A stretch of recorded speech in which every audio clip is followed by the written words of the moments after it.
नमस्कार दोस्तों, स्वागत है आप सभी का आपके अपने चैनल शाबाश बच्चे में। आज हम बड़ा ही इंटरेस्टिंग टॉपिक लेके आए हैं। क्वाड्रेटिक इक्वेशन लिए हमने दो और उनको हम सॉल्व करेंगे, वो भी फैक्टराइजेशन मेथड से। हिंदी में कहते हैं गुणनखंड विधि से। तो कई बार क्वेश्चन में लिखा हुआ आ जाता है कि किस मेथड से आपको सॉल्व करना है। ये एक इक्वेशन दी है x² - 3x - 10 = 0। हमने सिंपल इक्वेशन लिए हैं पहले, और उसके बाद जब हम इस मेथड को सीख जाएंगे कि करना कैसे है, उसके बाद हम इसके कुछ हार्ड क्वेश्चंस भी सीखेंगे कि इनको कैसे किया जाता है। तो तरीका पहले समझ लीजिए। तरीका ये है, ये जो c है, c मतलब जो कांस्टेंट टर्म है जिसके साथ x नहीं है, इसकी a के साथ मल्टीप्लाई की जाती है। तो यहाँ a तो 1 है क्योंकि 1x² है, ये यहाँ पे कोई नंबर नहीं है, तो यह है 1x²।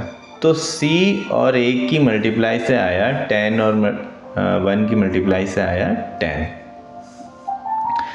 तो ये जो 10 आया, ये जो काम कर रहे हैं ना, ये हमें दिखाना नहीं है, ये हमें पहले रफ में एक तरीके से हम ये कर रहे हैं। सॉल्व करना कैसे है? सॉल्व ऐसे करना है कि यहाँ पे 3 टर्म दिख रहे हैं। हमें इस 3 को ऐसे 2 हिस्सों में बांटना है, जैसे ये -3 दे रखा है, जिससे कि यहाँ पे 3 के बजाय 4 टर्म हो जाए। और वो कैसे करना है? अब हम इस -3 को 7 - 10 भी लिख सकते हैं, इसको 2 - 5 भी लिख सकते हैं, इसको 1 - 4 भी लिख सकते हैं। लेकिन क्या लिखना हमारे लिए सही रहेगा, ये ढूंढना है हमें। तो ढूंढने के लिए हम ये रफ काम कर रहे हैं कि भाई ये जो 10 है इसके फैक्टर करने हैं, a और c की मल्टीप्लाई से जो आया उसके फैक्टर करने हैं। और ये वाला साइन देखना है, ये c से पहले जो साइन है, माइनस में क्या लाना है हमें? 3। मतलब 10 के ऐसे 2 फैक्टर कर दिए जाएं जिनको माइनस करके 3 आता हो। तो 10 के फैक्टर कौन कौन से हो सकते हैं? भाई 10 के फैक्टर तो मुझे और कोई दिखता ही नहीं, 2 और 5 ही दिख रहा है। 10 का हाँ एक और होता है, 1 × 5 होता है, 1 × 10। और कोई फैक्टर होता है इसका? और तो कोई फैक्टर है नहीं 10 का। तो क्या इनके माइनस करने से 3 आ रहा है? यस, 5 - 2 करने से 3 आ तो रहा है। यानी कि इस 3 को हमें क्या लिखना है? 5 - 2, और हमारा क्वेश्चन हो गया। बस ये मेहनत करनी है, बस इसमें ये फाइंड आउट करने में कई बार मेहनत होती है, क्योंकि हमें ऐसे 2 फैक्टर्स ढूंढ के निकालने होते हैं। और वो भी तरीका मैं बताऊंगा कि कितने आसानी से हम वो फैक्टर्स ढूंढ के निकाल सकते हैं। अब इसको करना कैसे, ये देखिए। इस 3 को हम लिख सकते हैं 5 - 2। बाकी क्वेश्चन में हम कोई चेंजेस नहीं करेंगे, क्वेश्चन में चेंज करने का कोई अधिकार नहीं है हमें। हम क्या करेंगे, सारा क्वेश्चन वैसे ही लिखेंगे, हमने कुछ भी चेंज नहीं किया। 3 को क्या लिखा हमने? 5 - 2। उससे क्या फ़ायदा हुआ? उससे हमारे पास 4 टर्म हो गए। एक ये 5 के साथ आएगा, एक 2 के साथ आएगा। अब ये माइनस परेशान कर रहा है, ये माइनस की वजह से अंदर के सारे साइन चेंज हो जाएंगे।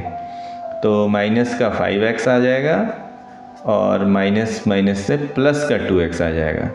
-10 = 0। बाकी क्वेश्चन वैसे का वैसे, कुछ भी चेंज नहीं हुआ। भाई माइनस के 5x हैं और प्लस के 2x हैं, तो माइनस का 3x हो गया। माइनस के ज़्यादा है और 3x ज़्यादा है। हमने क्वेश्चन में कुछ भी चेंज नहीं किया, बस क्या है, 3 की जगह 4 टर्म हो गए। अब इन दोनों टर्म्स में कुछ कॉमन होगा, इन दोनों टर्म्स में कुछ कॉमन होगा, वो कॉमन लेंगे, फिर दोनों जगह कुछ कॉमन आ जाएगा। जैसे इसमें तो भाई कोई नंबर तो है नहीं, दोनों में x दिखाई दे रहा है, यहाँ पे 2x है, यहाँ पे 1 ही है, तो भाई एक x कॉमन है। यहाँ क्या बचता है? x² में से एक x कॉमन ले लिया तो क्या बचता है? एक ही x बचता है। यहाँ क्या बचता है? सिर्फ 5 बचता है, क्योंकि x तो चला गया कॉमन में। फिर इन दोनों टर्म्स में क्या कॉमन है? इनमें ये तो इसमें आ गया खाली x कॉमन। यहाँ पे क्या कॉमन है? भाई x तो है नहीं इसमें। 2 से क्या ये डिवाइड हो रहा है? यस हो रहा है। तो यहाँ पे क्या है? यही वाला साइन है, 2 है कॉमन। यहाँ क्या बचा, सिर्फ x, और यहाँ का क्या बचा, माइनस का 5 इक्वल टू 0। ये जो है x माइनस 5 यहाँ भी आ गया, यहाँ भी आ गया। बस यही इसकी खूबसूरती है, इसीलिए बच्चों को ये करना इस मेथड से बड़ा ही अच्छा लगता है। यहाँ भी x माइनस 5 आ गया, यहाँ भी x माइनस 5 आ गया। अब इसको कॉमन ले लो, x माइनस 5 को। अब यहाँ क्या बचा, सिर्फ x, कौन सा साइन, प्लस का। यहाँ क्या बचा, +2 इक्वल टू 0। क्योंकि ये जो यहाँ भी है और यहाँ भी है, इसे हम एक बार कॉमन में ले लिए, और दूसरे ब्रैकेट में क्या आएगा, x + 2। जो साइन होगा यहाँ पे वही आ जाएगा, कोई दिक्कत नहीं है। अब ये क्या हो गया, मल्टीप्लाई में। भाई दो चीज़ों की मल्टीप्लाई से 0 आ रहा है, तो या तो either x minus 5 equal to 0, या फिर और x + 2 इक्वल टू 0 होगा। भाई दोनों भी 0 हो सकते हैं। देखो 0 की मल्टीप्लाई 0 से करोगे तब भी 0 आता है, 0 की मल्टीप्लाई किसी नंबर से करोगे तब भी 0 आता है ना। तो या तो ये 0 होगा या ये 0 होगा।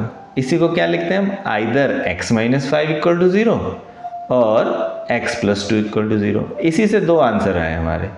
यहाँ से क्या आ गया, x इक्वल टू 5, इधर का -5 उधर जाके +5 आ गया। यहाँ पे क्या आंसर आया, x इक्वल टू -2। ये दोनों क्या हो गए, ये सॉल्यूशन हो गए। इनको हम रूट्स भी कह देते हैं। एक तो ये हो गया और एक ये हो गया। अगर हम d वाले फॉर्मूले से करते ना, क्वाड्रेटिक इक्वेशन वाले क्वाड्रेटिक फार्मूला लगा देते हैं, तब भी यही आंसर आता। और इस तरीके से भी यही आंसर आया। एक वैल्यू, एक रूट हो गया हमारा x इक्वल टू 5 और एक रूट हो गया हमारा x इक्वल टू -2। बस ये फाइंड करना होता है। चलिए एक एग्जांपल और देखते हैं और उसके बाद इस वीडियो को एंड करेंगे। और इसके बाद जब आप इसकी प्रैक्टिस कर लेंगे तो थोड़े और कठिन क्वेश्चंस भी इसके लेंगे, हार्ड करते जाएंगे हम धीरे धीरे। यहाँ पे सबसे पहले क्या करना है, a और c की मल्टीप्लाई करके देखना है। 2 और 6 की मल्टीप्लाई से आया 12। इस 12 के ऐसे फैक्टर करने हैं जो कि माइनस में, ये वाला साइन देखना होता है, माइनस में कितने आ जाए, 1, मतलब b के बराबर आ जाए। माइनस में माइनस करें तो 1 आ जाए। 12 के ऐसे फैक्टर करने। 12 के फैक्टर हैं कौन कौन से वैसे, 2 6 जा 2 3 जा। देखो अब यहाँ से आपको तरीका समझ में आएगा कि कैसे वो फैक्टर्स ढूंढे जाते हैं। अगर हम इन दोनों को एक बार ले लें अलग, तो 3 2 जा 6 2 जा 12 होता है, और 6 में से 2 माइनस करने से 4 आता है। नहीं, ये नहीं चाहिए हमें माइनस करके 1 आना चाहिए। तो एक काम करते हैं, इन दोनों को एक बार लेके देते हैं एक साथ। 2 2 जा कितना आता है, 4, और ये क्या है, 3। अच्छा हाँ, 4 में से 3 को माइनस करने से क्या आता है, 1, और 4 और 3 की मल्टीप्लाई से क्या आता है, 12। ठीक तो है। तो हमें ये जो 1 यहाँ दिखाई दे रहा है, जो दिख भी नहीं रहा है, इस 1 की जगह पे हमें क्या लिखना है, 4 - 3। बस बाकी क्वेश्चन जैसे ये किया था ऐसे ही हो जाएगा। करके देखते हैं। 2x² जैसा था वैसे ही 1 को हमने लिखा 4 - 3। बाकी क्वेश्चन जैसा था सेम वैसे ही उतार दिया। x की जगह x है, -6 = 0। इससे क्या फ़ायदा हुआ, इससे फ़ायदा हुआ जो 3 टर्म थे वो 4 टर्म बन गए। प्लस के 4x और प्लस माइनस के 3x, -6 = 0। क्वेश्चन चेंज थोड़ी हुआ है भाई, 4x में से 3x जाएंगे तो 1x बचेगा, प्लस का, प्लस के ज़्यादा है। क्वेश्चन चेंज नहीं हुआ है। ठीक है, अब इन दोनों में कुछ कॉमन होगा, इन दोनों में कुछ कॉमन होगा। भाई 2 से 4 डिवाइड हो रहा है, हाँ, तो 2 तो कॉमन है ही। यहाँ पे 2x है, यहाँ पे 1x है, तो एक x भी कॉमन है। 2x² में से 2x तो कॉमन में चला गया, तो सिर्फ बचा एक x। प्लस 4x में से 2x तो कॉमन चला गया, तो बचा सिर्फ 2। अगर ये समझ में नहीं आ रहा तो आप डिवाइड करके भी देख सकते हैं, वैसे बार बार करेंगे तो ये याद हो जाएगा। भाई 4x में से 2x कॉमन ले रहे हैं हम, 4x में से 2x कॉमन लिया, x x कट गया, क्या बचा, 2 ही तो बचा। यहाँ पे दोनों माइनस के हैं, भाई माइनस का कॉमन है, क्या कॉमन है, 3 से ये डिवाइड हो रहा है, हाँ तो 3 कॉमन है, माइनस का 3 कॉमन है। तो यहाँ क्या बचा, सिर्फ x बचा। अब जब माइनस का कॉमन लिया है तो ये साइन चेंज हो गया, पॉजिटिव हो गया, क्योंकि मल्टीप्लाई होके फिर माइनस आ जाता है।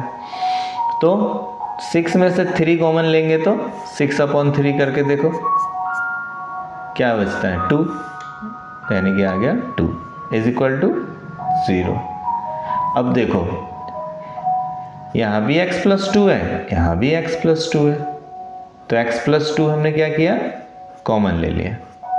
यहाँ क्या बचा, सिर्फ 2x, यहाँ क्या बचा, -3 = 0। अब क्या करेंगे, भाई दो चीज़ों की मल्टीप्लाई 0 है, तो या तो ये 0 के बराबर होगा या फिर ये 0 के बराबर होगा। तो हम क्या लिखेंगे, या तो x + 2 = 0, तब क्या होगा, x की वैल्यू आ गई -2, इधर का +2 उधर जाके -2 हो गया। या फिर ठीक है, आप अंग्रेजी में भी लिख सकते हैं आइदर, और हिंदी में भी लिख सकते हैं 2x - 3 = 0।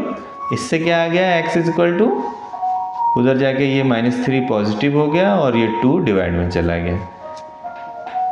तो x की वैल्यू कौन कौन सी आ गई, एक आई -2, एक है -2 और दूसरा है 3/2। यही रूट्स हो गए, यानी कि ये दोनों सॉल्यूशन हो गए इसके। ये वैल्यू अगर हम यहाँ पे रखेंगे तो left hand side = right hand side के आ जाएगा, यानी कि ये वैल्यूज़, ये दोनों वैल्यूज़ इस इक्वेशन को सेटिस्फाई करती हैं। और ये निकालने के लिए हमने कौन से मेथड का यूज़ किया है, गुणनखंड विधि का, यानी कि फैक्टराइजेशन मेथड का। बड़ा ही सिंपल है और बच्चों को बहुत पसंद आता है। तो इसके और 1-2 एग्जांपल्स और लेंगे। फ़िलहाल इस वीडियो को एंड करते हैं और तब तक के लिए अपना ध्यान रखिए। शाबाश बच्चे।